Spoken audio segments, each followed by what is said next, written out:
Greetings and welcome to Taking Customer Service to the Cloud. I'm one of the hosts, Dan York, and I'll be speaking to you here. Just a couple of logistics to begin. First of all, we will be having a question and answer session at the end of the session. And what you can do is over in the GoToWebinar interface that you have, there is a questions area. And so as you listen to Daniel, Hong, myself, or Debbie speak, we would encourage you to go and raise your questions through that interface right there. We will be able to answer those as we can. And if we are unable to answer all the questions, we will certainly respond back to them through email. Thank you all for attending. If you are tweeting, feel free to tweet out. We have a hashtag we'd love you to use, Cloud Webinar. And we will also be recording this, and we will make it available after the fact if you missed this or if you wish to share it with anyone else.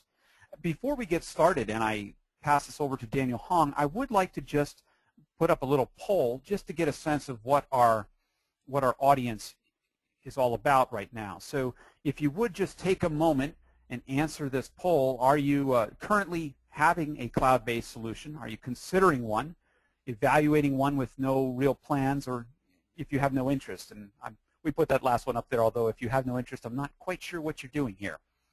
But I see some folks voting. Thank you very much for those who are voting already. And okay. Wow, good data coming in. This is great.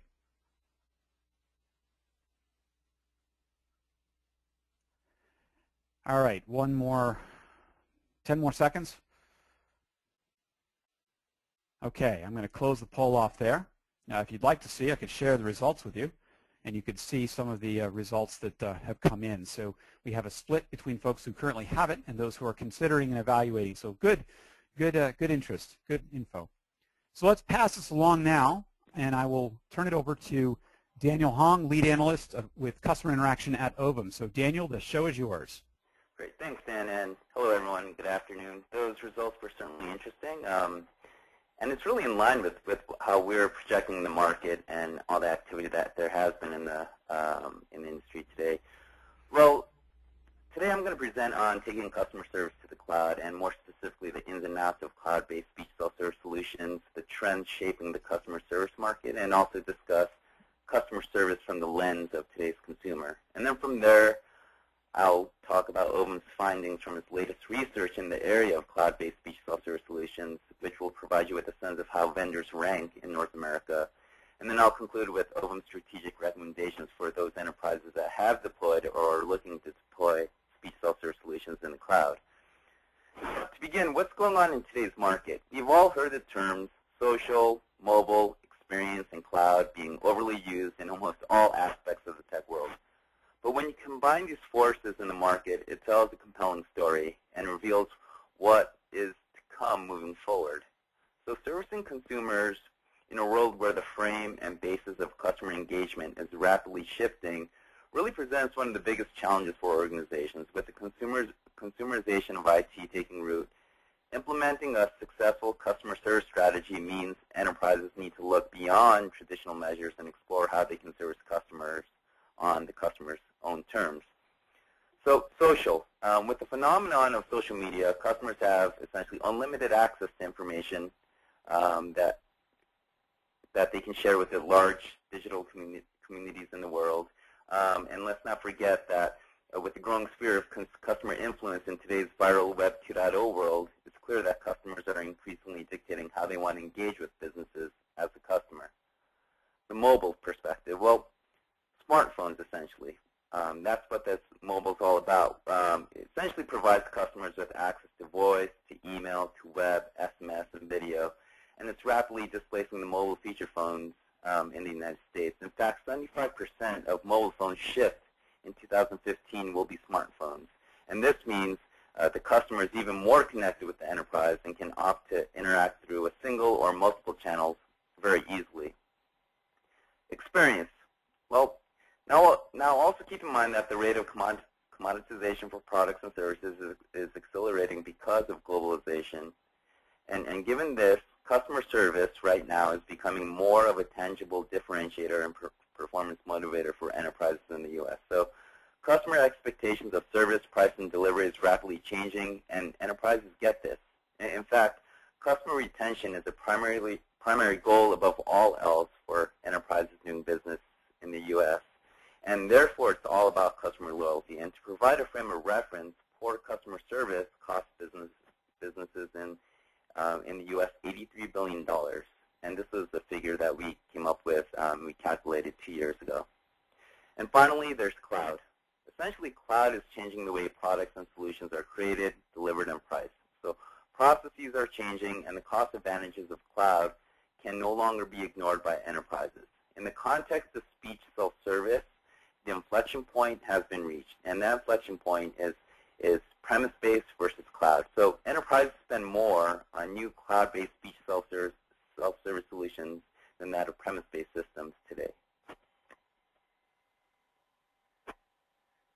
But why have cloud speech self-service solutions had as much uptake and success as it has today? When you compare it to other cloud-based services, I think it's really kind of a forerunner in that area of cloud. So when you take a look under the hood, the industry open standard, VoiceXML, what it's done is it's essentially disaggregated that traditional IVR solution stack where the speech application is parked on the web server and the media processing gateway and browser can be located on separate servers in the cloud. And you can see that in this figure here, how that solution, that stack is disaggregated.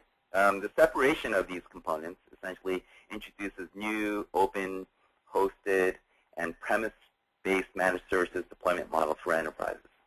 So given this, enterprises can either have a speech self-service solution fully hosted with a provider, or it can be managed remotely by a provider, and that solution can still reside on the enterprise's own premises or in a private cloud.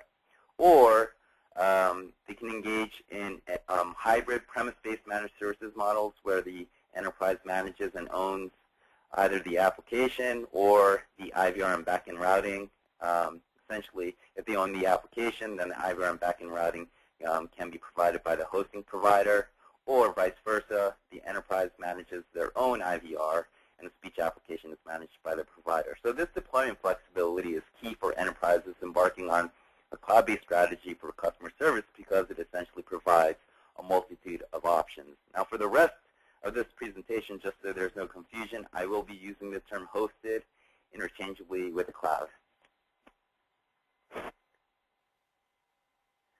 So when we talk about a cloud-based speech self-service solution, what elements are we talking about?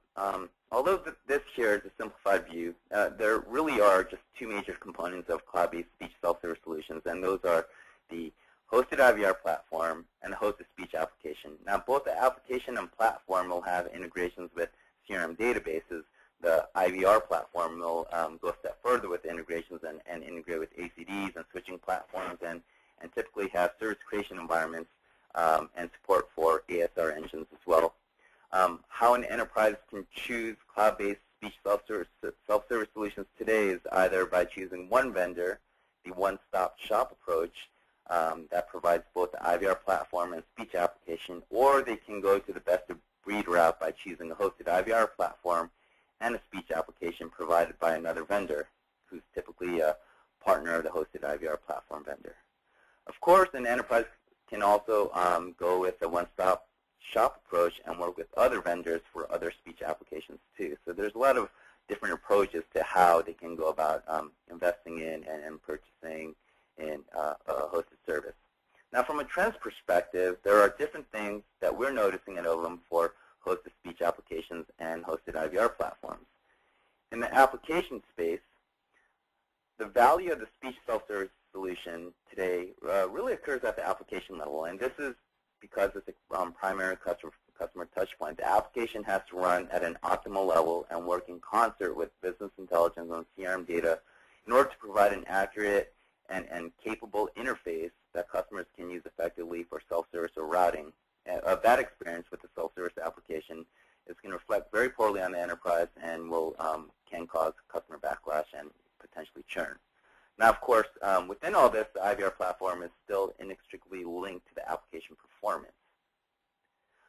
Now, today there's also less focus on accuracy and more focus on content. And what I mean by that is that applications are less focused on driving up recognition rates and more focused on understanding caller intent. So by listening to the context around the sentence, applications can discern the caller's goals, and enterprises can therefore provide better self-service options without overstuffing the speech application with grammars.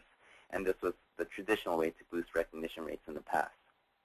And finally, we're noticing an uptick in personalized speech applications, where the speech application creates a unique customer service experience by reconfiguring the automated call flows or by intelligently routing the caller to a skills-based agent.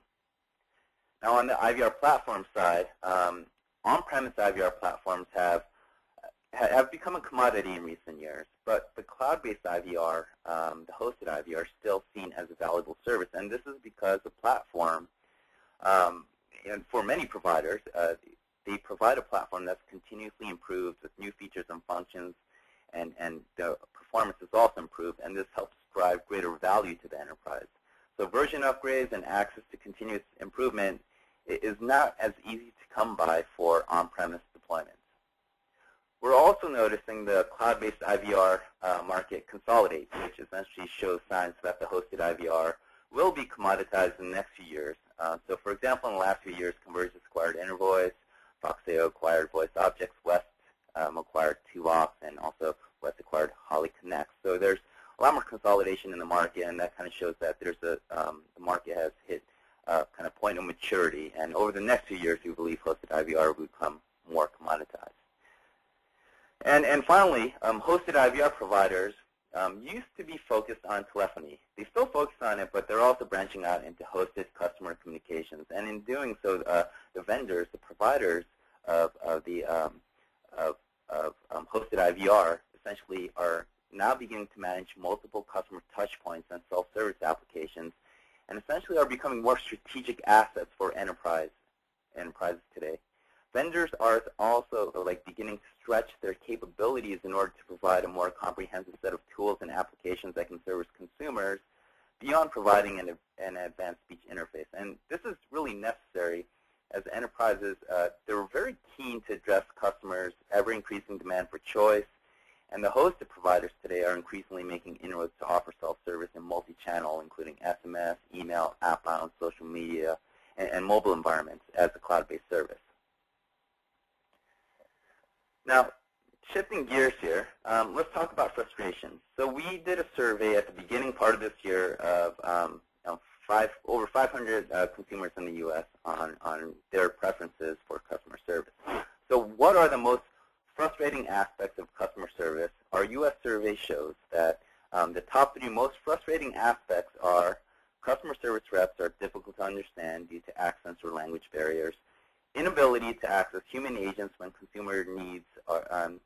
consumer needs to speak to a customer service rep, and the automated telephony system is annoying. Now, the top 3 most frustrating aspects all have one thing in common. These are cost control measures put in place by the enterprise to reduce costs, such as offshoring of agents, inadequate agent staffing, and IVR automation. And it doesn't take rocket science here to find out that a lot of enterprises are not understanding the needs of their customers or are willing to forego the customer experience by reducing costs. To put it simply, enterprises need to remain cost-conscientious, but they need to do all these better. And one of these areas where technology and processes can be improved rather quickly is with automated telephony systems. Now, why are automated telephony systems, whether they're DTMF or speech, why are they annoying and frustrating? Well, according to respondents, the number 1 most frustrating reason is that the automated telephony system is not sophisticated enough. They can't solve their service problems without speaking to CSR. This followed by poor menu structures, which are too long or confusing, and the time required to find the information they need takes too long. And these ultimately point to poorly designed applications.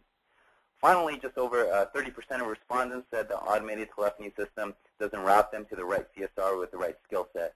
Again, this is an application and workflow design problem, and about 1/4 of the respondents felt that speech recognition doesn't recognize their voice. And not surprisingly, this number, that 1/4 number, is a lot smaller than a few years ago because we've actually seen a lot of strides and improvements in speech recognition rates. Now, overall, customer frustration from automated telephony systems are essentially a result of fundamental problems with the application's capabilities, with the application design, and the entire solution design and the workflow processes. So the next question is, so what do customers use? Well, what do they find the most successful? And so we asked them, when reaching out to customer service, through which channels have you had most success resolving your issues on the first attempt? By far and away, the number one and number two involve human contact. 80% of respondents identified telephone conversations with CSRs as the most successful. This is followed by email at 33%. And SMS, social network, and automated services are the least successful methods of resolving customers' issues. Now, we can end the webinar right here, and the key takeaway will be increase agent staffing by 500%. Make sure all the agents are Tier 3 at least and located onshore. Decrease wait times under 5 seconds, and scrap your automated telephony systems. But we all know that this isn't reality. So from a cost perspective, from an efficiency perspective, it just doesn't work. So we're going to go on and continue and talk about what options that enterprises do have.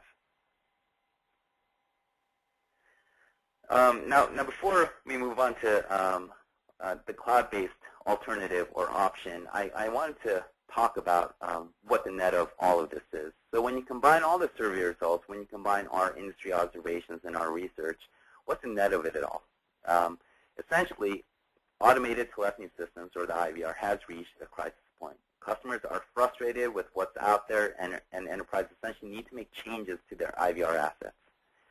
Enterprises are still under mounting pressure to reduce costs, improve customer retention and loyalty. Enterprises can no longer just focus on the products and services and sales, which they've traditionally focused on, but they have to differentiate themselves over the long term, and this differentiation area, one of those, is customer service. It's also transparent to the customers that cost-cutting measures implemented by the enterprise adversely affect customer service delivery, and this is causing frustration. The phone is still, regardless of all this media, all this talk about SMS, social media, and other channels, the phone is still the most successful channel for customers to resolve their issues on their first attempt. And the phone's not going away. But it's clear that automation and routing in that voice channel has to improve.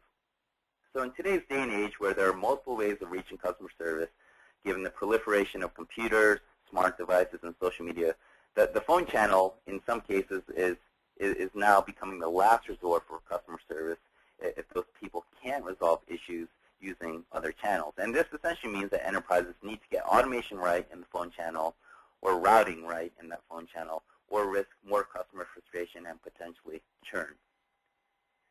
Now, given all this, what advantages are there by choosing a cloud-based speech self-service solution? Now, first and foremost, the economic advantages can't be ignored.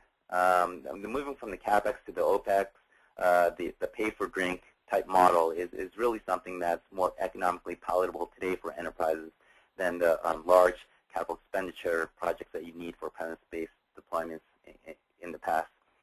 Secondly, maintaining and managing a speech self-service solution can be difficult. So like 60% of your time can very well be dedicated to keeping the lights on in the blades where your platform and your application reside in that data center. And delegating this to a partner that has a lot of excellence, demonstrated excellence in data centers, can be a lot easier from a management perspective and from a resource perspective. And going the speech route also means making a strong commitment to speech self-service. It's the only way to actually get performance improvement over time for speech applications is that you have to invest and you have to commit to it. And by doing that, you'll be able to reap the benefits in terms of performance and in terms of cost reduction and customer satisfaction improvement. Host-to-speech also provides a great opportunity for enterprises to put cloud to the test. When it comes to IVR in the cloud, it's been a tried and true approach for many years, and it hasn't really gotten the press of the big cloud computing term that we've heard about from the likes of Salesforce, Microsoft, and Amazon in recent years. But it's been in the market, and it's been present well over 10 years. And when it comes to customer service and contact center, it's by far the most outsourced in terms of cloud-based services in the market today. And finally, the proof is in the pudding. Enterprises are spending more on cloud-based speech self-service solutions than premise-based speech self-service solutions on an annual basis. Now, that's why, given all that, that's why we wrote a decision matrix for cloud-based speech self-service solutions. Now, the report that we wrote explores the competitive dynamics within the inbound cloud-based speech self-service market in North America, and essentially helps businesses select a hosted IVR platform and hosted speech applications vendor based on the vendor's technology strength and reputation among customers in the market. The report also provides a complete view of vendor capabilities and advises on those vendors that businesses should either explore, consider, and shortlist. Now, to provide here the results from our report, which is published this month, essentially the shortlist for hosted IVR was Voxeo and Microsoft Tell Me. Consider was Convergence and Nuance from the hosted IVR side. From the hosted speech application side, the shortlist vendors were Nuance and Voxify. The Consider were Convergence and Microsoft Tell Me, and in the Explore category was Servion.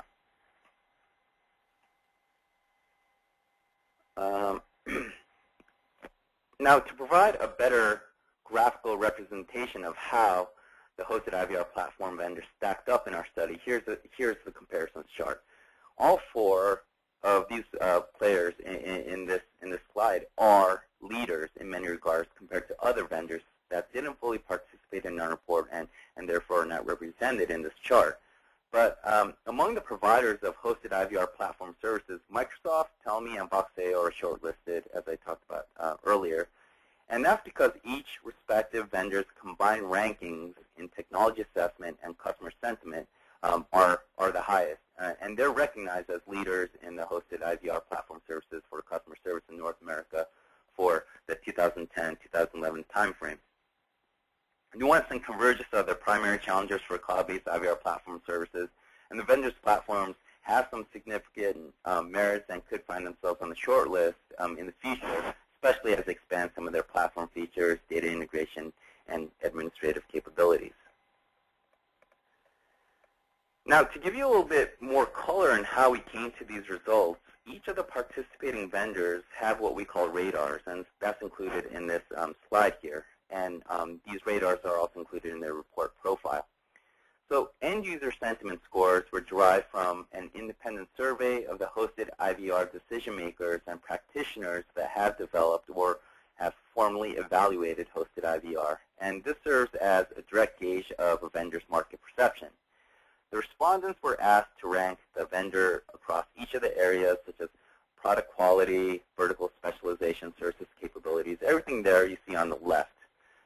Technology assessment was essentially a detailed assessment of the vendor's IVR platform conducted by Ovum across 7 categories such as features and capabilities, data integration, administration and monitoring, everything that you see listed around that, that spider diagram.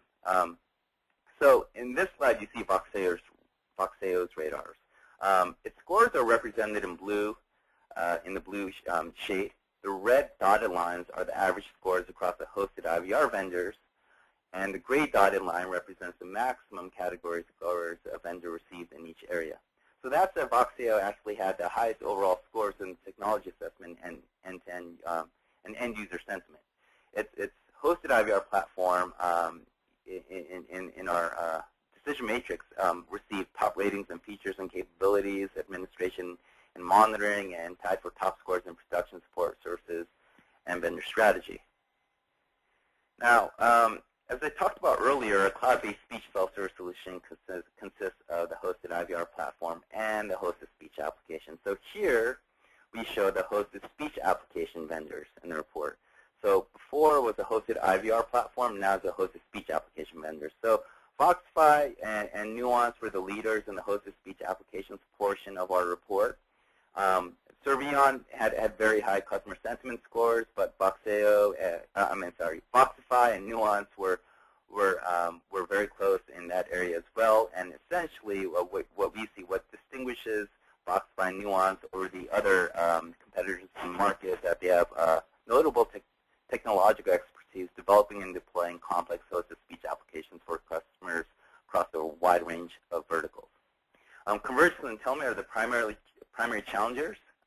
We put them as consider, and both vendors, we believe, can potentially move up to the shortlist category if they address certain limitations in their go-to-market strategies or their technology offerings. Now, to conclude, these are Ovum's strategic recommendations for those enterprises that are evaluating a hosted approach or cloud-based approach for speech self-service, or already have deployed cloud-based speech self-service solution. Our first strategic recommendation: create a clear line of sight to the customer. Now, understand your customer's needs through different lenses. In the past, you've engaged, some of you have engaged with focus groups, and I think that's very good. But more so, it's about call completion rates and operational metrics, in addition to having closed-ended surveys. So in surveys, we encourage our clients to not just ask those closed-ended questions, but ask more open-ended questions. And by gathering this level of granularity, you'll be able to improve your self-service application design and performance across all multiple channels and see how they all work in together and how that works in tandem with a hosted speech self-service solution. And this ultimately helps drive down costs and improve customer satisfaction. We also encourage our clients to conduct a thorough needs assessment of self-service and how that relates to your overall customer customer service strategy. So you need to identify where your self-service capabilities are lacking or the areas that need to be improved. If automation rates can increase, but it's going to be at the expense of customer satisfaction, it's probably not the right way to go. So you need to find that absolute threshold of automation and have the right balance in place of that automation and moving to escalating that to live agent. So by identifying those shortcomings in self-service, you'll be able to essentially underpin your larger overall customer service strategy. Also, assess vendors based on technical merits, financial viability, end-user client sentiment, and roadmap strategy. Obviously, technical merits and financial viability, that's pretty straightforward, but not a lot of enterprises out there are actually gauging vendors based on what the vendor's customers are saying and how they feel about working with that vendor. Or they're not really communicating a clear product roadmap and strategy for hosted speech self-service and self-service potentially in other multi-channels for customer service. Of course, there's that roadmap and strategy. You also want to take a look at how that may blend in with not just the hosted IVR bit and the hosted self-service bit, but also hosted contact center if that's something that you're looking to engage in over the next few years. Choose your strategic partners. Remember, it's not just the vendor that you're choosing, but you need to choose a strategic partner, especially when it comes to cloud-based type of deployment models. And you want to build out cloud-based customer service strategies with that partner once you actually have developed that relationship and have had success in deploying self-service solutions in the cloud.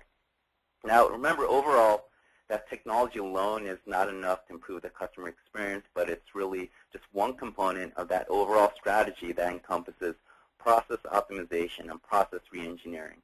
So the enterprises today that deliver a superior and differentiated customer experience have a successful strategy in place that relies on the process bit as much as the technology innovation and that with creativity. So they have a clear line of sight to their customers, and they have a systematic approach in place to continuously monitor and improve the customer experience based on their customers' frustrations and preferences. And with that, I'm going to hand this over to Dan York. Thank you for your time. Thanks, Daniel, and thanks again for folks who are joining us here. I'm going to talk a little bit about choosing a hosted IVR platform, building on what Daniel just talked about in the session here. Just for those of you who may not be familiar with Voxeo, we were founded in 1999. Our mission has always been about how to make it to be really the best platform for people to create and deploy and manage voice applications, but not just voice, communications in general. We are really the world's largest hosted platform for voice XML, CCXML, and have a large developer ecosystem. Literally over 200,000 developers are using our various platforms that are out there. When I tell people what we do, it helps to give a picture of the kind of things people build with us. We have very large scale, Fortune 100 companies doing very large scale IVR and notification systems on them. We have partners who use us for automated calls for prescription renewals or for school cancellations or those types of things. And we have everything from that to people who've done Facebook applications that bring people together into a conferencing system, or alternate reality games that tie into a website or something. We provide the communication back end to that. We started out, as I said, all in voice. Over the last several years, we've wound up moving into a space echoing the change in consumer demographics and preferences to allow people to communicate across multiple channels. And our whole focus is around providing a platform where you can create an application once and have it work with people across voice, SMS, IM, social, whatever kind of environment you want. One development environment, one logging, all of those in the cloud or on-premise or in a hybrid environment. Let me just mention that too, that one difference that Voxeo has is that we use the same exact software in our hosted cloud as you can go and download and use on your in your premise. So the software is the same. So you can very easily move apps into the cloud or from the cloud into your premise, or vice versa, or create hybrid environments. It's something that we really focus on. And you can go to our site, just voxeo.com/free. We'll get you to our free downloads, and you can try out our software, our hosting services. We put a lot of faith in that and letting people try it out. So let's talk, though, about what makes a hosting environment critical and what you need to look for when you do it. And when you look across the range of what is called the cloud today, and previously we called hosted and we called SaaS and we called even going back to application service providers, lots of different names, but the general idea is you're putting your application, you're running it up in a hosted service environment in some kind of space up in the cloud. Some of the key benefits you need to look at when you're evaluating cloud-based IVR solutions, speech solutions: can you deploy rapidly? You should be able to go and deploy an application seriously just in minutes. There should be an easy way to go and pay. You should be able to rapidly change those apps. It's all about getting it. Part of the benefit of the cloud is that you can go very quickly and deploy, rapid and get that out there. Another piece is that the advantage that the cloud typically has is that you have much higher capacity than a typical enterprise environment will have, because of the fact that you've got this investment in infrastructure and PSTN connectivity to other services, all of this capability that is then shared across a large number of different customers who are part of that. So in that shared cloud capability, you have this ability to go and leverage that for your own capacity. Burstability, I mentioned on there, the idea that you can go and bump up to a much higher level than you may be able to do. Simultaneous delivery, you may have much more capacity in the cloud than you would have in a typical enterprise environment, where you may not have the number of simultaneous connections that you have out to the PSTN. Reliability, and this is certainly something that's come into question lately with some of the cloud-based failures that have happened out there. Actually, some of the issues of the cloud-based services out there is how reliable is it? What kind of monitoring is going on? What kind of SLAs are available? Can you get something, a service level agreement that will let you go and over-provision and be able to go and have capacity in different parts of the network? What does the network look like? I think the beautiful thing about some of the Amazon outages and the other outages that happened recently are that people are starting to ask questions at a deeper level and not just say, well, it's out in the cloud, so it must be good. Instead, they're saying, well, what's that cloud really like? What's the plumbing like underneath it? So what is it? Does it have multiple PSTN connections, multiple internet? All those different pieces all are critical in looking at what's going on there. Also, just generally in the security, as we've seen, week after week of more data breaches and more leaks. What is the cloud provider doing to ensure that your data can't be hacked, that it won't be, you won't be following Sony on the path of having your information spread out all over the place and the accompanying PR problems and all the other issues that are there? What's going on there? What kind of compliance issues? If you're dealing with credit card information in particular, is the hosted provider PCI compliant? Are they able to go and provide you with the level of security that you may need? And, there's also some nice advantages you can get in the hosted cloud too, things like voice biometrics and pieces there that you may or may not be able to get across all cloud vendors, but some may offer it and may be able to provide you with extra security capabilities you would not have in an enterprise environment. You also need to look at worldwide coverage. Can you get, through a hosted provider, can you get worldwide coverage? You know, one of the beautiful things about the cloud is that you can go out to a number of the cloud providers out there, and you could run your app, and you could get DIDs, direct phone numbers, et cetera, across the globe in a wide variety of different areas. So you can project your presence around the globe, even though you may be a small company based somewhere in North America or anywhere. You also can get that inbound, outbound, all of those capabilities. You also want to be sure the cloud provider can, in fact, potentially localize some of your applications. If you have, for instance, an application dealing with European companies, and you need to be able to go and have that application hosted in European data centers to comply with privacy legislation. So you need to look at what kind of worldwide coverage do you have. How innovative is the cloud provider? Can they go and very quickly add new capabilities, or do they? Have they had a history of doing this? You know, can they give you the ability to rapidly prototype, to experiment, to play with it? I show examples here of when we turned on SMS and IM and Twitter into some of our applications in the hosted cloud. You know, we made that so that all of the voice apps all of a sudden had these other capabilities. And that's the kind of thing the cloud can do, to just make it so that you can go boom and suddenly have this new capability that you can go and do. And as we move to this multi-channel world, it's great that the cloud can provide you with this capability. You also want to have a tie-in to analytics and business intelligence and be able to have, you know, get real reports out of that, be able to pull down data to integrate with your own backends and your own systems. So a lot of pieces in there: disaster recovery, business continuity, both for your own environment, to be able to push in that kind of functionality out into the hosted cloud when you have a problem in your own environments, but also you want to understand what are the DR and business continuity plans of the hosted provider. And the pricing, as Daniel mentioned, one of the big benefits of the cloud is that you can get into per minute pricing, pay-as-you-go, OpEx, CapEx, all of those capabilities are there. The one question people come up with is say, well, if I've got data centers, if I've got infrastructure, isn't there a point at which, you know, pricing becomes, you know, less effective in the cloud? And what we've found generally is that there is a, if you look over a 3-year period, the total cost of ownership, generally it starts out being much cheaper to go with hosting because it's very easy to go and deploy and work with it. At some point in there, you typically have enough minutes and all that, and you've got your own data centers, et cetera, that makes sense to bring it in there. And then we found that on the opposite end, you wind up with a time when it makes more sense to put it back out into the hosted cloud. So it's interesting as you look at that. Now, when you dive into that deeper, there's factors that you have to look at around connectivity, around the software, around server redundancy, telco redundancy, spiky traffic. All of these are issues that increase the premise cost of things.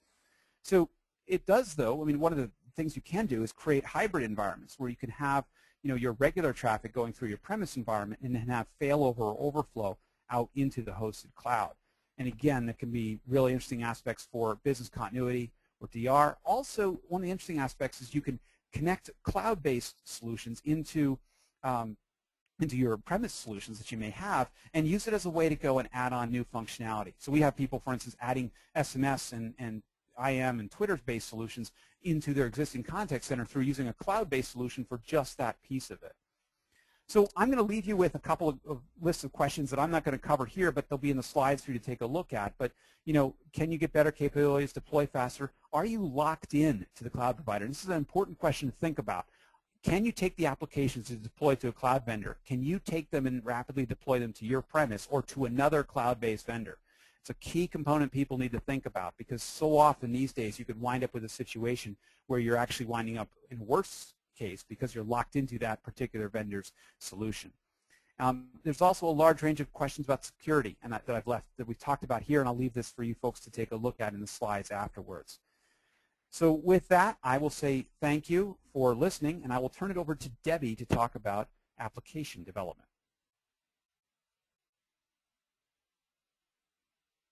Thank you, Dan.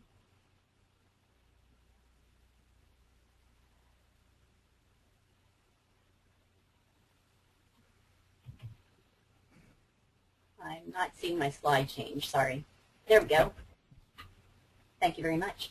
Okay, let's start with a quick overview of Chrysalis software for those of you who aren't familiar with Chrysalis. Chrysalis has always been a professional services and software provider in the IVR space. We started back in 1995 and started out obviously with DTMF type solutions, highly customized, but quickly expanded into speech recognition when it became a viable technology a little over 10 years ago, CTI, computer telephony integration, systems integration, and inbound and outbound solutions. We've started to package solutions as well as provide customized solutions, and our most current package solution is Chrysalis Notification Service, which is a multimodal proactive outbound notification service introduced last year for premise and now is available in the cloud. Moving on to the next slide. Our focus is cross-industry. We've done hundreds and hundreds of applications. However, we do have a lot of applications, particularly in the public sector across many governments, in the healthcare sector as well as utilities.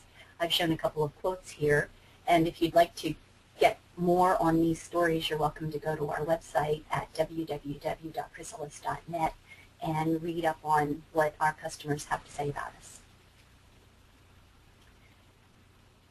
Okay, so before we launch into how to choose an application developer, I wanted to talk a little bit about why you should choose an application developer, because oftentimes companies feel as if they could do the work in-house, and sometimes they can, but there are sometimes reasons why you would want to choose an application developer instead. One of the first and foremost reasons is for the subject matter expertise. You want to always make sure that you have the correct technology vendors available to you. It can also augment your in-house staff. Even if you have someone who's going to be on a project, you probably don't have enough staff, so a third-party application developer can help augment that. Responsiveness and accountability, you might think, oh, well, I have a lot of responsiveness and accountability from my in-house staff, but they're oftentimes overstretched, and you actually can get better responsiveness and accountability from a third-party vendor. Cost effectiveness, again, it's really more cost-effective to hire a vendor to come in and do a project and then let them go rather than hiring a full-time person of your own. And you can learn from the pros. If you decide you want to take this over afterwards, you can learn from them, get training from them, and then take it over afterwards and support it yourself. Also, you want to create a partnership. This is really key because you are often, as you upgrade or add new functionality, new technologies come along, you want to be able to go back to your partner and consult with them and parachute them in as needed. Okay, so now that we've talked about why you would even want to consider hiring an application developer, let's talk about how you go about choosing one. And this list is by no means exhaustive, but what I wanted to do was give you kind of a checklist that you can use at a high level to ask vendors as you're interviewing them about their capabilities. So let's start with the first one, technical expertise. This is very critical. You have got to make sure that you have a developer that has the deep subject matter expertise on the applications that you need developed, and that they have the experience. If they're brand new and they really don't have a lot of experience, even if they have the knowledge, they may not be able to do the best job for you. Do they focus on your industry? Do they have experience providing applications in your industry? Do they have the training and certifications? It's perfectly reasonable, and in fact I would recommend that when you're talking to a developer that you ask them for bios on their staff. And references. Definitely get references and call references. That's really critical for you to do. Staffing capacity, again, very key, because as I had mentioned earlier, one of the reasons why you might want to hire a developer is because of augmenting your own staff. Well, you need to make sure that the developer that you hire has enough staff to be able to do the work for you. You also want to make sure they have the right types of resources across the board that will work for you. And geographic footprint is only really critical for you if you need a local presence, because as was mentioned earlier, IVR applications and services can be done from almost anywhere. And then also make sure that they can provide the support that you need. Pricing and value. There are so many models available now, especially with the cloud. Traditionally, it used to be primarily fixed price and T&M. Those are still out there and are still greatly used across the industry. But now you have a lot of options and there's a lot more flexibility. You can look at things like subscription-based pricing. The thing you really want to take into consideration here is, where do you want the cost to be loaded? Can you have the cost loaded in the front end because you've got a budget for it, or do you need to have the cost amortized over time? If you need them to be amortized over time, you might want to have subscription-based pricing that spreads the cost out. Partner ecosystem. Okay, I'm sure you're wondering, why should I care about my application developer's partner ecosystem? It's actually quite critical. you need to know who they partner with. Almost every developer, almost every company partners, and so this is very important. An example here is we have a strategic partnership with Voxeo. It's very important for our customers to know that because we need to get the training, the support, the equipment, etc. with our partner Voxeo. So it's important for you to ask those kinds of questions of your developer partners as well. Ease of doing business. Oftentimes, this is not something anybody ever thinks about before they start a project, but after they're in a project, it hits them right face on because you know, things don't always go perfectly during projects, and you want to make sure that you're working with a company that is flexible, is responsive, has a really positive can-do attitude, because when you're in a project with them and, you know, working towards your goals, if they've got all of those capabilities, the project is just going to run so much better, and you're going to have such a better experience with the project. And after all, even though you're not hiring them for, you know, having a great, happy experience, if you do have one, you're going to be far more satisfied, and your project's going to get done on time, and it's going to be very, very successful. So check into ease of doing business as one of your criteria. And then excellent support. Oftentimes companies don't think about the support quotient when they're in the pre-sales phase, when they're looking at hiring someone. But support is very, very critical, and it starts right at the very beginning, during the pre-sales phase. If you've got a responsive application developer or vendor, and they're responsive to you all the way through the project, that's something that you want to have available to you, responsiveness, and that's going to add to your customer satisfaction, because in the end, customer satisfaction should be the #1 priority. So check into excellent support right at the very beginning. Okay, so that's just a high-level summary of what did you look for when choosing an application developer, and with that, I'll say thank you and open it up to questions. Sounds good. And so thank you, Debbie and Daniel, and for all this. So please feel free to enter any questions that you have coming in there. Daniel, I've got one that I will toss out your way, which is, you know, you mentioned this frustration rate at the beginning. What are kind of the major things that the company should do to try to improve that frustration rate?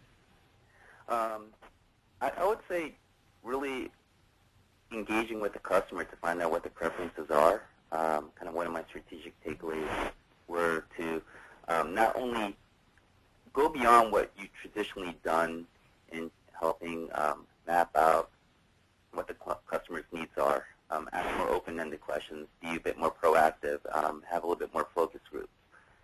And to kind of compare that to kind of the larger tech world of what's been going on, why the iPhone or the iPad has been so successful is because it's actually designed straight from the consumer's preferences.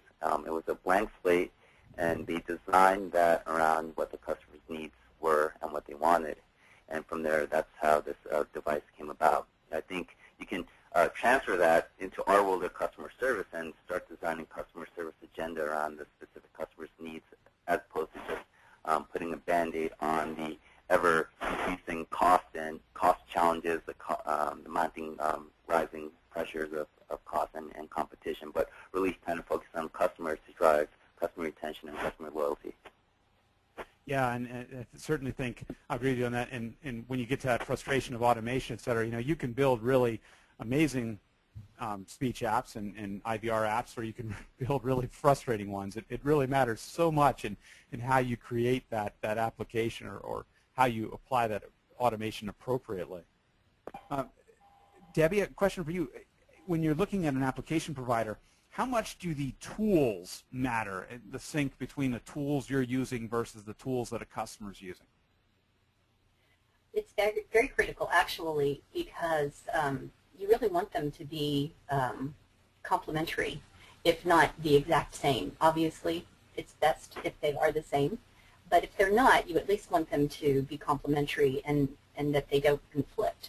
So, you know, for instance, I'll use the example of voice objects. Voice objects is an application tool that Voxeo has that we use quite extensively when we're developing applications for a customer, for a Voxeo customer. So it's important that we're using those same tools.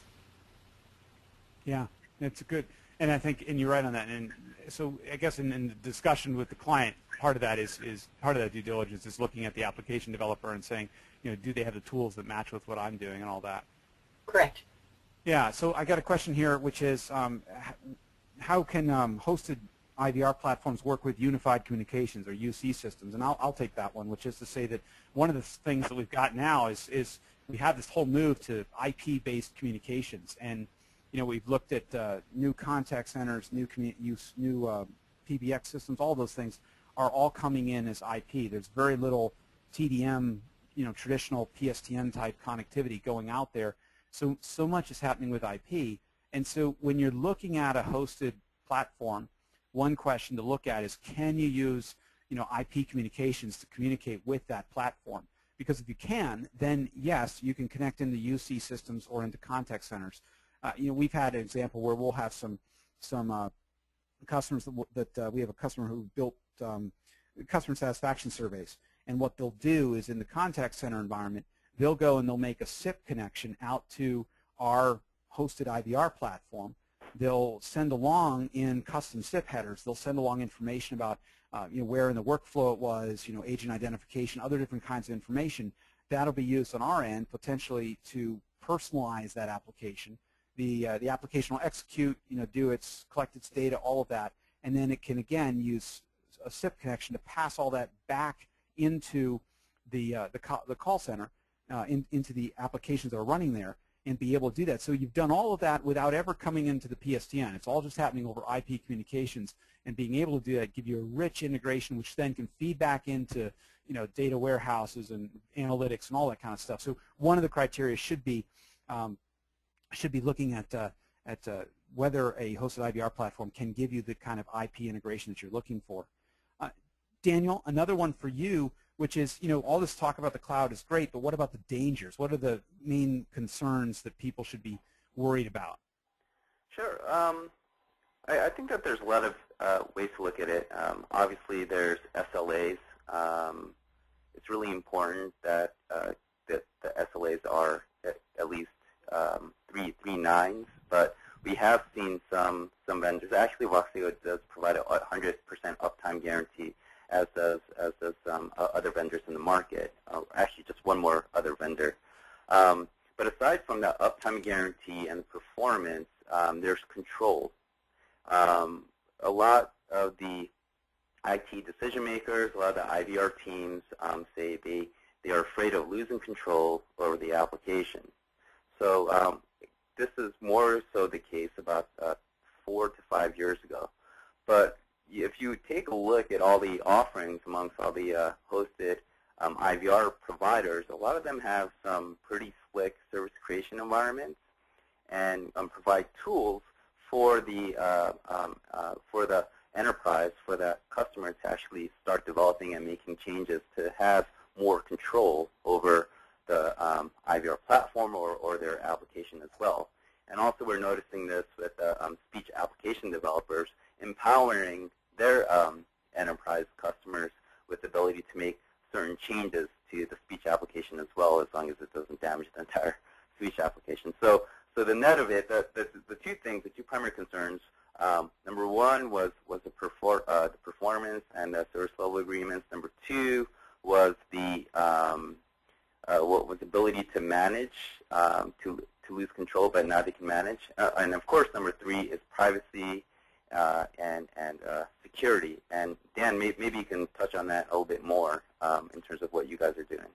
Sure, and yeah, I think to your point, definitely this is where you have to do that, as I said in my slides, in my presentation, that you have to do that next level of due diligence to kind of dive a bit more into the plumbing of the cloud and understand how it's really being put together and what security what security is in place.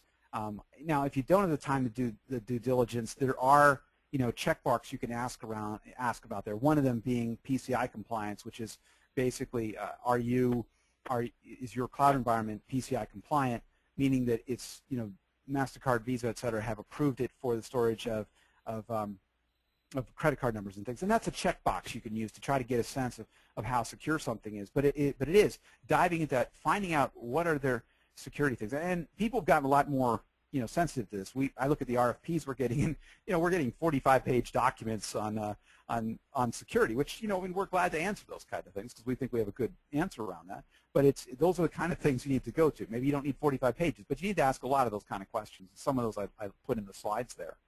And again, ask them about the service level agreements, ask them about what redundancy they have, et cetera.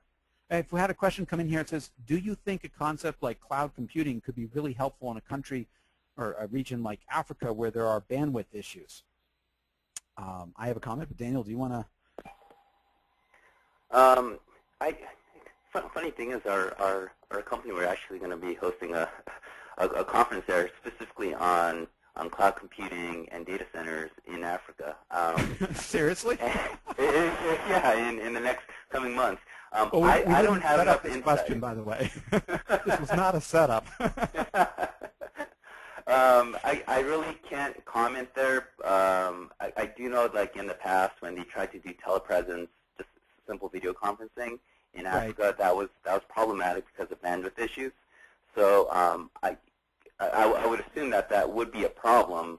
But as far as I know, the technological infrastructure and what they're laying out in Africa is kind of leapfrogging ahead of what the other developing countries are doing. I don't know, Dan, maybe you could get a little bit more specific. So I'll give an answer, which is to say that it depends how you're accessing that cloud computing platform, the cloud platform it's there, because you could create an application using a firm like Chrysalis or using an application developer, create that firm that's running up on a hosted platform like Voxeo's, but people could be connecting into it through different mechanisms.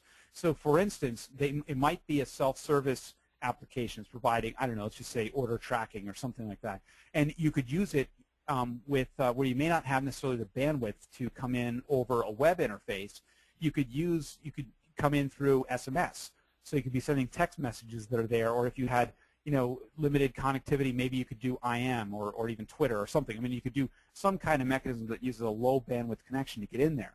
So the one advantage to a company based in Africa would be that they could host it up in a cloud, in a cloud environment that has high bandwidth, large connections, all of that on the greater internet, and then potentially have customers access it through lower bandwidth mechanisms. The beautiful part about the multi-channel world that we're in is that we have that kind of range of capabilities for connecting in like that. So that would be my answer on that one. So let's see, I have another question here. Debbie, you did talk about the partner ecosystem, and actually I think you've answered this one to a degree, that why does it matter? That was a good answer I thought that you had there. Do you get asked a lot about who all your partners are? We actually don't. That's why I put it up there, because I think it's an important thing to ask. Really? Yeah, I do. Oh, but no, I agree with you, but I mean, you don't get asked that a lot? We don't get, well, I guess we don't get asked that a lot because we are proactive about letting people know who our partners are. Sure. Yeah, we're real proactive about that. Now, okay, and your point about company culture was interesting. What do you find the biggest challenges with connecting with a client around culture being? Most of the times, it's a two-way street, obviously. Our company has a culture, and the client's company has a culture. So oftentimes, we don't ask about their culture, they don't ask about our culture, but there can be clashes. So it is sort of something that maybe you don't actually come right out and say, hey, tell me about your company culture. But you ask when you call up references and ask about that from the perspective of the client who's talking to our references. It would definitely be something that I would recommend that they ask the reference about. And then from our perspective, talking to a client, there are certain questions that you can ask that give you an idea of what the company culture is on the other side. And the main thing is that you can't change each other's company cultures, but if you know what they are from the beginning, then you can better communicate and you can make sure that you run a better project knowing how to interact with each other's companies. Sure, good. We have time for maybe one more question here. If you have any last ones, feel free to put them in. If we can't answer it, we'll do that. There's one more I see here just about hybrid. Can I explain a bit more about hybrid installations? And there's a couple different ways to do hybrid types of environments in this. One is that you can have software installed on your local premise or in your data centers, which is then taking most of the calls and then sending any kind of overflow can go up into the hosted cloud. The details of getting into exactly how you do that, there's a lot of different ways you can do it. You could have the calls first come into the hosted site, and then they can connect over to your premise, or they can come into your premise, connect over to the cloud. There's a lot of different flexibility that you have there in how you set that up. The main feature, the main way the main enabler of that is going back to what I said earlier about the whole IP communications space and being able to connect over an IP environment and be able to mesh the premise and the cloud very easily. You can certainly do that still over just regular PSTN connections, and you can do that kind of thing. But one of the things we do, for instance, is we are Voxeo is we work with the SMS database, which is the database of 800 numbers for the 800 numbers, and we can go and reroute 800 numbers, so we can actually control the routing of an 800 number to a premise or to our environment. So if there was a disaster at a local premise, we could reroute it up into the hosted cloud for a type of failover environment. So there's a lot of different ways you can work with it, and that's a good space. I think there's a lot more we'll see with that in the future. So with that, I think I will like to say thank you very much to everybody who attended. We, as it says on the slide, you will receive a free copy of the Ovum Decision Matrix on selecting a provider of cloud-based fee self-service solutions in North America, which talks about both of our companies. Voxeo and Chrysalis are both mentioned in that report. And I'd like to thank Daniel and Debbie for participating here. And anything more you guys want to say?